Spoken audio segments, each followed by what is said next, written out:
Salut à tous, alors c'est Frédéric Delavier. Alors ce soir je voulais faire une autre petite vidéo, donc, du coup j'en fais deux parce que j'ai pas mal de trucs qui me passaient par la tête. Et puis j'ai entendu hier une vidéo où les gens disaient que la sélection naturelle n'avait plus cours actuellement dans nos sociétés occidentales, hein, industrialisées, avec des protections des antibiotiques, tout ça, on n'avait plus à se protéger du froid, que l'évolution, si vous voulez, la sélection naturelle ne marchait plus, était beaucoup moins active. Alors c'est complètement faux, l'évolution ne s'arrête jamais, elle continue, hein.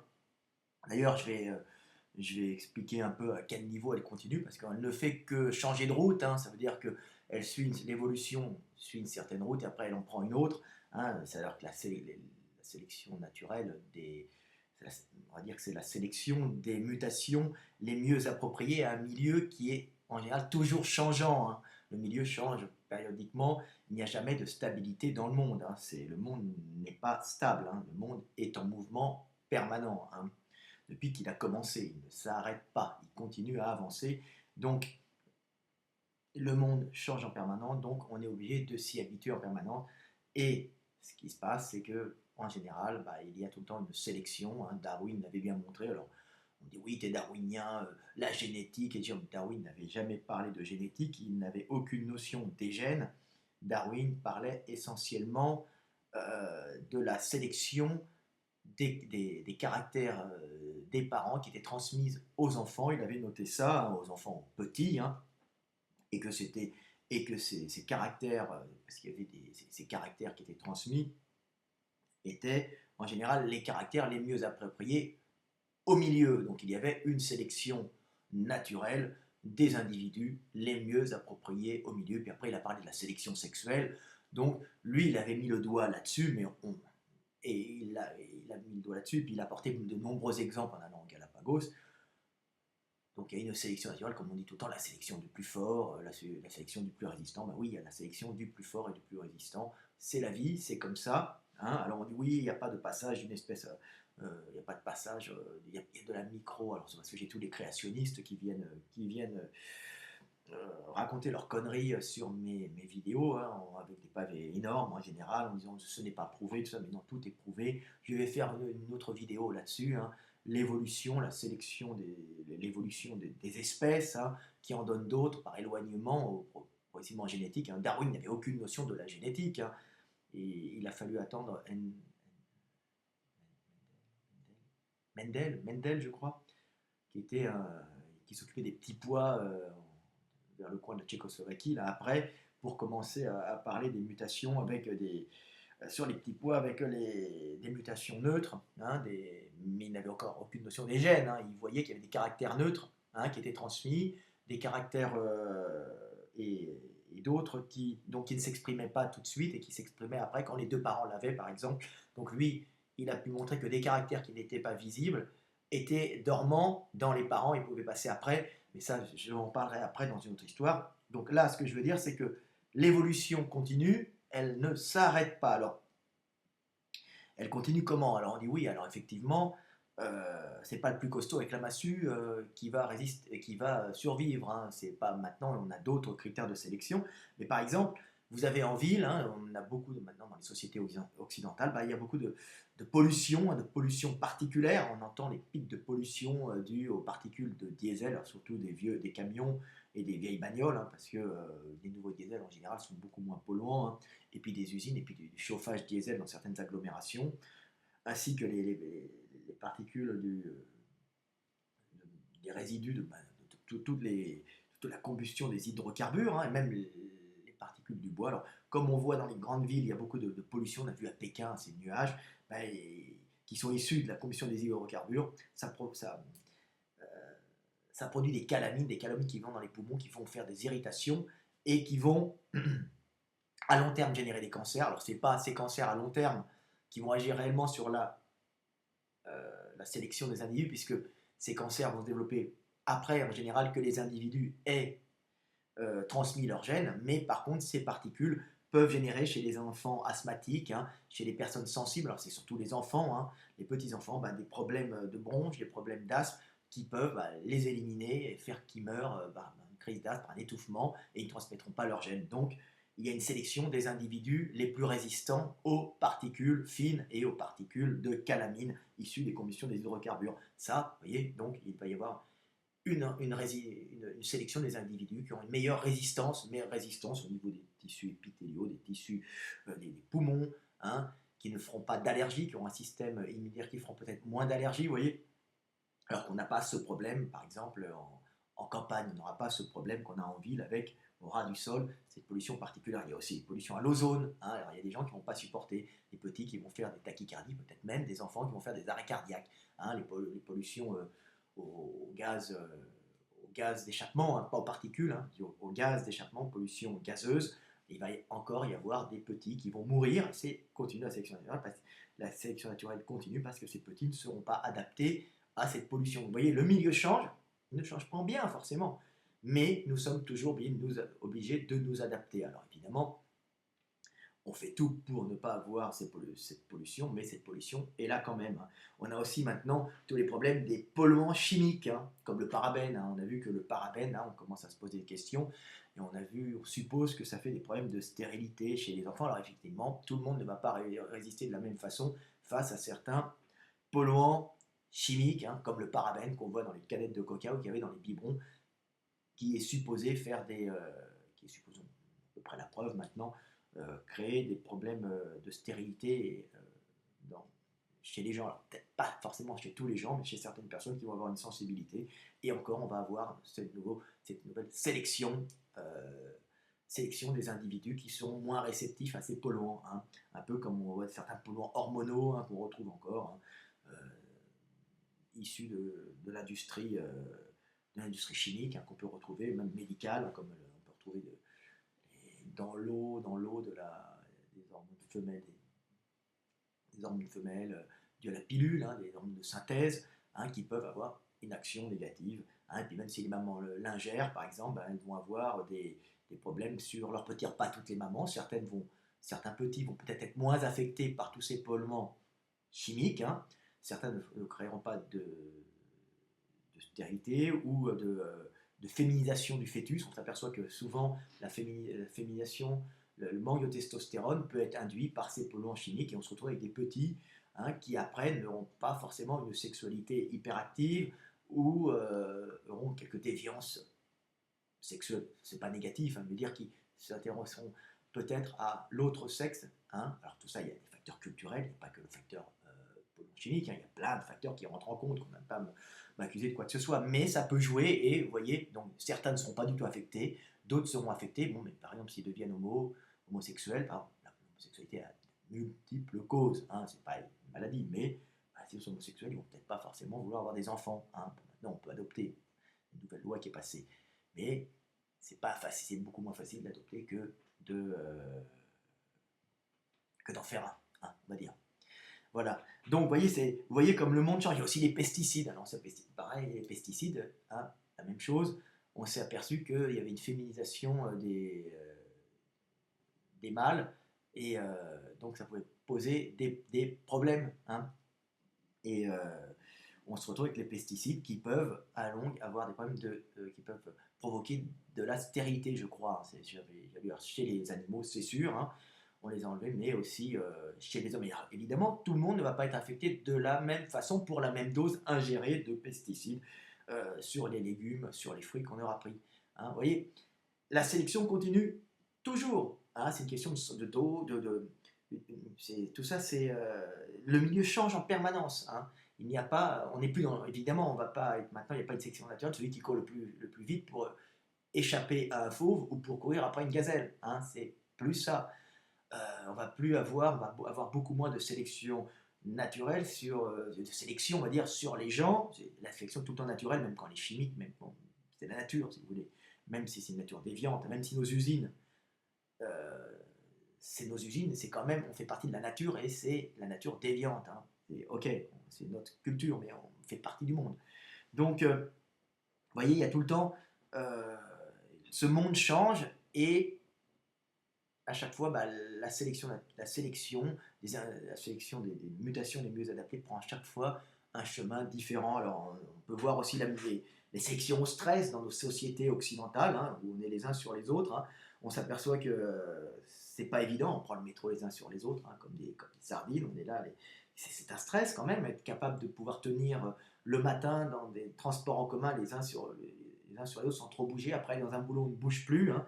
Ça a été une sélection qui a été quand même intense sur les individus les plus capables de vivre dans un milieu où il ne fallait pas bouger. Donc, ça a sélectionné les individus les moins actifs, si vous, pas intellectuellement, mais les moins actifs physiquement, qui avaient moins besoin de se dépenser forcément, hein, sans faire de maladie. Alors, comme on le voit, hein, ça c'était dû à l'industrialisation. Hein. Les gens étaient à la campagne, hein. Il y a eu l'industrialisation, hein, l'industrialisation des moyens de production. Donc d'abord, on n'avait plus besoin de chevaux, après on n'avait plus besoin de tant de personnes pour battre les blés, pour tout ça. Alors ces gens-là se sont retrouvés sans rien faire, donc hop, il y a eu l'industrialisation dans les usines, on a fait des moyens de production, on a produit du tissu dans les usines, on avait besoin de ces gens-là. Les gens sont passés de la campagne à l'usine, et après de l'usine au tertiaire, à l'emploi de bureau, à l'emploi de service, hein, comme on dit tout le temps. Puis là, c'est en train de revenir, hein. On est en train de revenir à l'usine parce que il y a des changements économiques qui se font dans le monde, j'en ai parlé dans d'autres vidéos.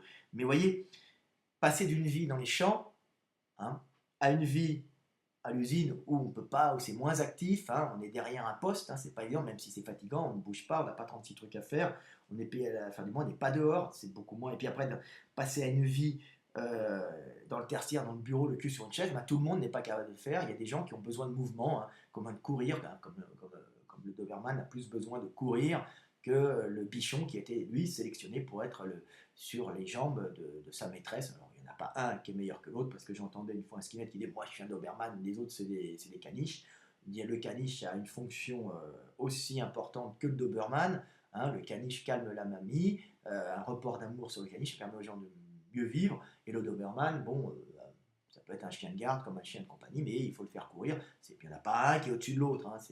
Faut se mettre là, il faut se mettre bien dans la tête qu'il n'y a pas de supériorité et d'infériorité. Donc actuellement, les gens ont tendance à plus devenir des bichons que des Doberman, c'est-à-dire on ne travaille plus au champ, on travaille en ville, le cul sur un bureau. C'est pour ça d'ailleurs qu'il y a les salles de gym, hein. Les gens ont besoin de faire du sport, toute cette culture du sport qui vient derrière, parce qu'à la base, on était fait pour bouger, on ne bouge plus. Donc, on s'aperçoit que les gens, il y a eu une sélection qui s'est faite, hein, sur les gens les moins actifs, qui avaient moins besoin de bouger, les moins agressifs, si vous voulez, en groupe, en société, hein. Donc, par exemple, au 19e, les rues de Paris étaient très dangereuses. Il y avait du surinage, il y avait des trucs comme ça. C'était beaucoup plus dangereux que maintenant, bien que maintenant, il y ait une agressivité qui remonte, mais qui est pour d'autres raisons. Les gens de la campagne, ils avaient besoin de bouger, étaient en général plus agressifs. Et le bal du samedi soir, on se battait pour montrer qu'on était fort devant les filles. Maintenant, c'est beaucoup plus cadré, beaucoup plus policé, on est beaucoup plus nombreux. Et les mecs agressifs, hein, les mecs qui ont besoin de bouger, en général, bon, ou on les met dans le sport, ou on les met dans des activités dans le bâtiment ou ailleurs, hein. Pas une question d'intelligence, hein, je le dis, le besoin de bouger. Moi, je suis un mec qui a besoin de bouger, par exemple, je le sais. Donc, je dessine, ça permet de me calmer, mais après, je fais énormément de sport. Et si j'avais pas eu ce dessin, il y a de fortes chances que j'aurais peut-être sombré quelque part parce que j'étais quelqu'un de très actif, hein. Donc, vous voyez, après, il faut jouer avec ce qu'on est réellement. Donc, il y a eu une sélection sur les gens les plus calmes, hein, c'est les moins nerveux à cause de cette industrialisation. C'est vrai, c'est une sélection naturelle. Il y a eu une sélection des individus les plus calmes. Pourquoi? Parce que tout simplement, quelqu'un qui fait une mauvaise action, je sais pas moi, une racaille de, par exemple, je prends, mais ça s'est passé bien avant, qu'il y ait des cités, des racailles, si vous voulez, il y avait déjà de la démocratie. Mais une racaille de banlieue qui meurt pour une histoire de drogue, en général c'est un petit caïd, ben, lui il ne transmettra pas ses gènes. Comme une racaille de banlieue qui va finir en prison, ben, ça ne sera pas un bon parti pour une femme, parce qu'un mec en prison, un délinquant, peut attirer quand la femme est jeune, mais à partir d'un certain moment, très jeune pour le côté viril, à un certain moment ça ne devient pas un bon parti, et la femme qui est tout le temps attirée par la sécurité préférera aller chez le petit gros à lunettes avec la grosse voiture et une maison et un avenir assuré pour sa progéniture. Vous voyez, c'est ça, hein, la vie, hein. Donc les mecs agressifs en général, actuellement dans nos sociétés, ils sont en train de progressivement dégager. Ils sont toujours conservés parce qu'on a tout le temps besoin de mecs un peu qui ont besoin de bouger. On peut les mettre dans l'armée, on peut les mettre ailleurs. Ça n'a rien à voir avec l'intelligence, hein. Je vous dis encore, on peut être très intelligent, on va avoir besoin de bouger, comme moi par exemple. Mais mais en général, c'est pas évident dans nos sociétés. Voilà. Alors nos sociétés, par contre, peuvent sélectionner, il y avait des tares, hein, comme la myopie, hein. La myopie, plein de myopes partout, mais à l'époque, quand il n'y avait pas de lunettes, quand on n'avait pas de verrotiers, quand on n'avait pas de gens qui étaient capables de faire des verres, ben, la myopie était un énorme handicap, et ça ne faisait pas un bon parti pour les femmes, ou bien même pour les hommes, d'avoir une myope ou un myope. Hein, c'est pas évident d'avoir quelqu'un qui ne voit pas plus loin que le bout de son nez. Hein. Donc maintenant avec les lunettes, il n'y a aucun problème. Les myopes peuvent très bien compenser on va dire, cette tare génétique par des lunettes. Donc la société, la culture a compensé ça, ce qui permet à ces gens de vivre parfaitement et des fois d'exploiter un cerveau supérieur, pas forcément, mais des fois supérieur. Hein. Donc du coup du binocle qui est un savant. On prend tout le temps le savant à lunettes, c'est une blague, mais il y a des savants sans lunettes. Mais d'ailleurs qu'il peut utiliser son cerveau, il n'y a pas de problème, alors qu'avant, c'était plutôt gênant, il ne pouvait même pas lire, il ne pouvait rien faire. Hein, c'était un problème quand il n'y avait pas les verres. Donc voilà, pareil pour le diabétique. Hein. Les diabétiques, en général, ne transmettaient pas forcément leurs gènes. Hein. Il y avait problème. Maintenant, il y a l'insuline et on peut avoir des diabétiques. Alors évidemment, ça transmet le gène du diabétique.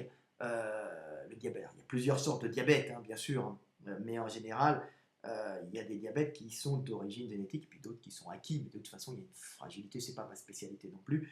Mais bon, euh, maintenant, les diabétiques peuvent vite transmettre leur gène et même leur fragilité, qui sera compensée par d'autres qualités. Hein. Donc la société sélectionne beaucoup plus sur euh, le cerveau, par exemple, que sur les caractères physiques, bien que les caractères physiques sont aussi sélectionnés, mais c'est surtout le fonctionnement du cerveau. Et puis on voit nos petits maintenant, moi je vois les petits hein, qui commencent à utiliser les plaquettes avec les doigts déjà à 6 mois, à 7 mois, 1 an et demi, ils sont déjà capables de comprendre comment marchent les ordinateurs. Ben ça va sélectionner des petits qui vont avoir des zones du cerveau euh, plus sensibles et qui comprendront plus comment dire, les zones de la, comment ça s'appelle, les zones d'association, hein, doigts, cerveau, image, tout ça, les zones associatives, hein, les zones cognitives du cerveau. Donc ça va sélectionner les individus les plus rapides et ceux qui comprendront mieux les systèmes informatiques. Hein. Vous voyez, donc on a déjà des sélections qui se font, hein, qui se font là-dessus, hein, des petits qui sont déjà formés à nos mémoires externes dès qu'ils sont petits, et il va y avoir une sélection naturelle, une sélection des individus les plus adaptés à ça. Pourquoi? Parce que quelqu'un qui sait bien utiliser les ordinateurs, qui n'a aucun problème pour communiquer avec ces espèces d'exocerveaux, si vous voulez, d'exomémoires, hein, il y a les exosquelettes et là, il y a les exomémoires, comme on va les appeler, bah, ces gens vont être sélectionnés progressivement et vont dans la société, pourront à ce moment-là être très utiles parce qu'ils ont une très bonne capacité. Ça se fait petit, hein, cette sélection, capacité pour utiliser tout ce matériel informatique de nos sociétés modernes. Donc la sélection continue et comme ils marcheront bien avec ça, ils pourront manger facilement avec ça, survivre avec ça dans un monde complexe, dans une société complexe, hein, avec beaucoup d'informatique. Et celui qui utilisera le mieux les ordinateurs pourra facilement avoir une famille, se reproduire, gagner de l'argent et transmettre ses gènes. Donc ça continue toujours et ça ne s'arrête pas. Hein. Pareil pour les gros. Hein, vous voyez que le gros, excusez-moi pour les gros, mais à un moment, gros, dans nos sociétés, c'était un avantage. Hein, c'était parce qu'il y avait des pénuries de calories. Donc celui qui stockait, dans nos sociétés occidentales, je parle, hein, celui qui stockait l'hiver, en général, hein, qui était un peu bien gras, qui prenait un peu l'été, et puis au printemps, en automne, et qui commençait à grossir, bah, en général, il passait bien l'hiver, il survivait, et en cas de famine, ça allait. Maintenant, il y a des frigos, il y a le chauffage central, il y a tout ce que vous voulez, il n'y a aucun problème. Le gros, hein, surtout en Europe, c'est devenu beaucoup moins utile. Et comme il y a beaucoup d'alimentation, pas forcément de bonne qualité, mais beaucoup de calories, ben, cette tendance qu'ont les Européens à stocker, ça devient catastrophique. On dit que ben, l'obésité, c'est une catastrophe. Alors on dit oui, mais l'obèse, il va transmettre ses gènes quand même. Il va y avoir des générations d'obèses. Effectivement, il va quand même transmettre ses gènes, mais en général, comme c'est passé dans les mœurs, on s'aperçoit quand même que le gros, en général maintenant, comme il va générer des maladies de ciliation, de l'obésité, des problèmes, alors même des problèmes cardiaques, donc certains peuvent en générer très tôt, ben, il va être moins attirant et il ne va pas forcément trouver l'âme sœur, hein, parce qu'il va être considéré comme, hein, dans la société, comme un défaut, hein, le gros. Alors je ne vais pas me faire attaquer par les gros, mais à la base, Les gros, ça permettait de survivre en Europe. Maintenant qu'il y a pléthore calorique, pas pléthore au niveau qualité alimentaire, je veux dire pléthore calorique, hein, des chips, des supermarchés avec du chocolat, des bâtonnets de poulet frits à frire, des conneries, mais c'est de la calorie, pas cher, mais c'est de la calorie. Donc on peut accumuler, et le gros en général, il grossit, il va générer des maladies, il ne va pas être top. Euh, c'est pas une preuve de bonne santé d'être gros, alors qu'avant c'était une preuve de survie. Le bon gros, il allait survivre l'hiver, alors que le mec qui faisait pas de stockage de gras, il y passait. Hein, alors, je parle du Moyen-Âge, on stockait, hein, mais bien avant aussi, hein, au néolithique, au paléolithique, ça commençait très tôt, ces histoires de sélection du gros en Europe. Hein. Maintenant, on s'aperçoit que sur les magazines, partout, on voit Emporio Armani, les mecs avec les tablettes de chocolat, c'est pas du tout bien d'être gros, hein, ça la fait pas, c'est pas top, c'est pour ça qu'on voit les mecs dans les salles de gym en train de faire attention pour leur plaquette de chocolat, on voit faire tous ces régimes, alors qu'avant, être bien en chair avec un beau popotin pour les filles, c'était la classe, hein, c'était bien, la maigre, elle était, c'était la tuberculeuse, hein, la pauvre. Maintenant, la maigre, c'est le modèle ou bien c'est l'actrice qui réussit dans la vie, hein. Vous voyez, c'est la belle fille, bien la grande maigre. Donc voilà, donc les critères changent parce que maintenant les maigres sont même plus avantagés que les gros à cause de cette bouffe de merde. C'est-à-dire que le maigre supportera mieux dans un premier temps cette bouffe de merde et ne va pas forcément avoir de surcharge pondérale qui va faire pomper son cœur et qui risque de moyen terme, long terme, de poser de graves problèmes de santé. Hein, vous voyez, donc la sélection naturelle, hein, l'évolution prend une route différente parce que le milieu a changé. Le milieu change, la sélection naturelle se fait sur d'autres critères. Hein. Et c'est pour ça, alors c'est pour ça qu'elle continue en permanence. Et dans nos sociétés aussi, où les gens pourraient penser, ben non, comme on est protégé, on a des antibiotiques, on a des chauffages, on a tout ça, on n'a pas de sélection naturelle, ben on en a encore, mais euh, dans des domaines différents. Voilà, c'était, j'espère que vous avez compris, 22 minutes. Bon, quand même, vous me connaissez, c'est un peu fouillis, je pars à droite, à gauche, mais j'espère que vous avez compris un peu la base de tout ce que je raconte. Hein. C'est, j'espère que ça vous éveille un peu, ça vous ouvre l'esprit. Ça paraît simple comme ça, mais beaucoup de gens n'ont pas forcément ces concepts et pensent qu'il n'y a plus de sélection naturelle dans nos sociétés. Voilà. Allez, salut, c'était Fred Delavier. À bientôt. Bye.